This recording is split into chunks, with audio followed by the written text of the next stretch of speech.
அலைஹிஸ்ஸலாம் அவர்களுக்கு பின்னால் அல்லாஹு ஜல்ல ஷானஹு தஆலா இங்கே எல்லா நபிமார்களுக்கும் தொடர்ந்து அப்படியே கொண்டு வருவான். அவர்களின் வம்சங்களை சொல்லுவான் அல்லாஹ். நூரை முகம்மது ஆதம் அலைஹிஸ்ஸலாமுடைய நெத்தியிலே வச்சதுனால தான் மலக்குமார்களை எல்லாம் அல்லாஹ் சஜ்தா செய்ய சொன்னான். அதுல சைத்தான் தவறி போயிட்டான். கண்ணியத்திற்குரியவர்களே, ஆதம் அலைஹிஸ்ஸலாம் அவர்களுக்கு பின்னால் சீஸ் அலைஹிஸ்ஸலாமுடைய நெற்றியிலே வைக்கப்படுகிறது. அதற்கு பின்னால் சீஸ் அலைஹிஸ்ஸலாத்தை பார்த்த ஆதம் அலைஹிஸ்ஸலாம் சொல்லுவார்கள், நீ தவறு எதுவும் செய்து விடாதே, உன் நெற்றியிலே இருப்பது நூரை முஹம்மத், நூரை முஹம்மத் என்று அவர்களுக்கு அறிவுறுத்துவார்கள்.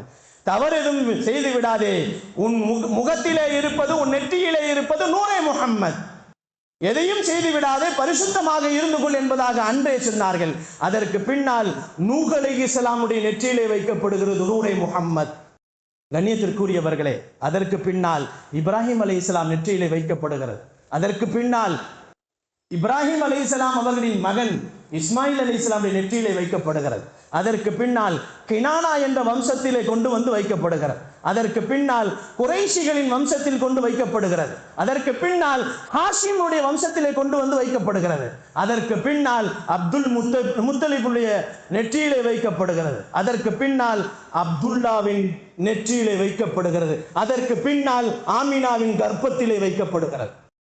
அதற்கு பின்னால் தான் இந்த உலகத்திற்கு வந்தார்கள் என்பது அல்லாஹு ஜல்ல ஷானஹு தஆலா ஆதமை படைக்கின்ற பொழுதே நூரை முஹம்மதை அல்லாஹ் இப்படித்தான் கொண்டு வர வேண்டும் என்று அல்லாஹ் முடிவு செய்து விட்டார்.